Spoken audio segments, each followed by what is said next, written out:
It's me again, Jedi, and welcome back dito sa aking channel. Ayan, for today's video, sobrang bilis lang tong video na to kasi i-share ko lang naman sa inyo yung aking mga favorite na liquid lipsticks. Ayan, ito yung mga current favorites ko and dito na rin yung mga all-time favorites ko. So, pumili ako ng 5 para medyo konti lang. So, yun, if you wanna know kung ano-ano ang mga ito and probably magustuhan nyo rin, please keep on watching. Okay guys, so ang aking top 5 sa mga lipsticks na ito, or liquid lipsticks na ito, is itong from Maybelline. Ito yung Super Stay Matte Ink in the shade Groundbreaker. Ayan, is-shade, or is-swatch ko siya para sa inyo. And alam nyo naman tong lipstick na to guys, is sobrang long lasting. Kaya isa to talaga sa favorite ko. Plus, yung shade niya, ayan, medyo bet ko to pang formalan yan. So, ito yung shade ni Groundbreaker.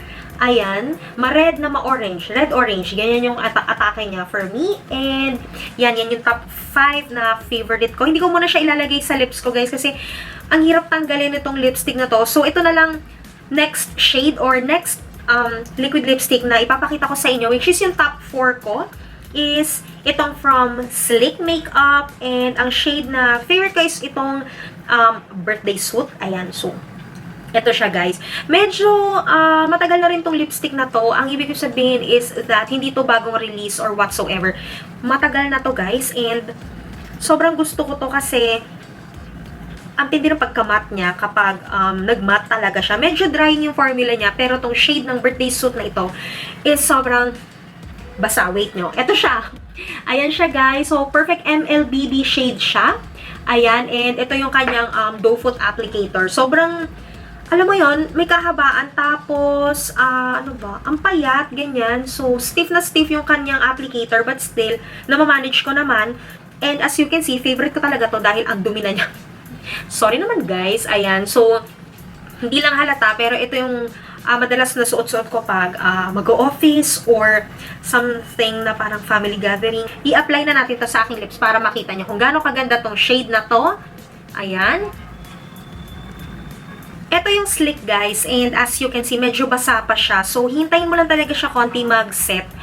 Tapos, perfect na talaga yung finish niya sa lips mo. So, ito siya. Mukha ko maputla, no? Pero, yun, nag-a-add ako ng blush on pag ganyan. Medyo yung ginagamit ko yung mga coral or yung mga mababrown na blush ons para mag-complement dun sa iyong nude lipstick, ganyan. Or, naglalagay ako ng eyeliner para merong konting dimension yung face ko or whatever. Basta, kasi nga medyo maputla yung shade, but definitely, sobrang gusto ko siya and okay siya sa skin tone ko. Yan, parang kita naman, 'di ba, kahit papano. And magaan siya sa lips and ano pa ba? Perfect matte talaga siya. Isa talaga 'to sa mga perfect matte na lipsticks na masasabi ko. And yung title niya is Matte Me. Ultra Smooth Matte Lip Cream. So, matte talaga siya. So, ayan guys. Yan yung aking top 4. Next naman is a local brand, and this is from Bilena. Alam nyo na to guys, ito yung Toast of New York nila na sobrang famous, and alam ko madali rin ma-sold out kasi nga lahat talaga nakakomplementa nitong ganitong shade, and papakita ko sila sa inyo, or papakita ko siya sa inyo, just in case wala pa kayo nito. Ayan, so gumora na kayo agad sa Watsons after ng video na ito kasi kunin nyo na to, dahil ang ganda talaga. Ayan siya guys, so red-orange din siya or reddish-brown. Yan, ganyan. So, i-apply ko na siya sa aking lips. By the way, ang pinangtatanggal ko ng aking lipstick kada swatch is itong Ever Loyal ko na Garnier Micellar Water or oil-infused micellar water. So, ayan. Ito guys, si Toast of New York sa aking lips. So, as you can see, sobrang flattering din ang shade na to. Peachy nude, yun yung ano nila sa kanya, yung kanyang description. Pero sa akin kasi guys, reddish brown yung dating. Pag sa skin tone ko, pinares ha. So, definitely perfect pa rin. Kasi perfect siya for everyday. Or even yung mga glam looks. Yan, pasok na pasok pa rin tong si Toast of New York. So, yun guys. Ito ang aking top 2. Top 3. Okay guys, for my top 2 na liquid lipstick is itong from Colourpop. And ang shade na ito is Bumble. Ayan siya guys. Kung makikita nyo, upod-upod ko na siya or bugbog-sarado ko na yung packaging niya kasi maganda yung liquid lipstick na to. So, una yung kanyang texture sa aking skin. Matte siya pero hindi siya totally drying. Plus yung shade na ito is very flattering. Ayan, isuswatch ko siya for you. Ang ganda-ganda rin ng applicator nito. Isa si Colourpop talaga sa mga perfect na doe foot applicator. Papakita ko sa inyo, guys. Ayan siya, mataba. Maliit na mataba. Okay, di ba? Parang ang perfect lang niya sa lips. Saktong-sakto yung pag-glide sa lips nitong ganitong doe foot applicator. And again, ito yung shade na Bumble. Ayan. So, ma-brown or reddish brown pa rin yung kanyang shade. I-apply ko na siya sa aking lips para makita nyo. Okay, so there you have it, guys. Ito si Bumble sa aking lips. So, last and final liquid lipstick. And ito yung aking top one is from a very, very good local brand. This is from Bilena. Ayan, ito yung from Chris Life Kit or Chris Collection na matte liquid lipstick. And this is in the shade Learn. So, basta guys, sobrang ganda ng texture nito and yung shade for me is sobrang perfect for every day. Hindi siya basta lang pang glam, perfect siya for glam look and perfect din siya for everyday. So, basta, favorite ko siya and ito yung shade niya, guys.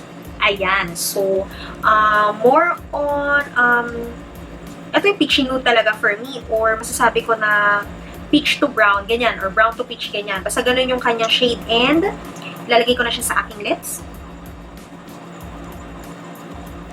So, there you have it, guys. Ito na nga yung shade na Learn and sobrang perfect ng experience kapag ginaglide siya kasi sobrang smooth niya, guys, and ang perfect ng shade na to for me.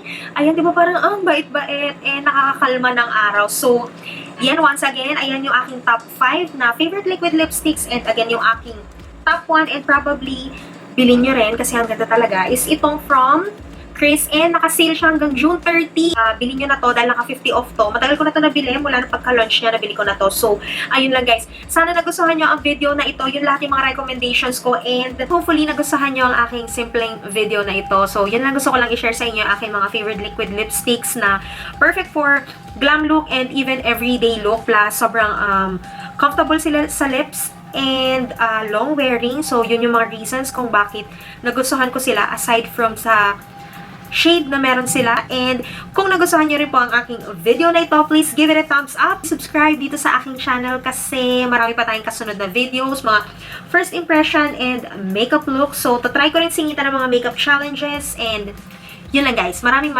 salamat ulit sa inyong panonood and I'll see you on my next one. Bye!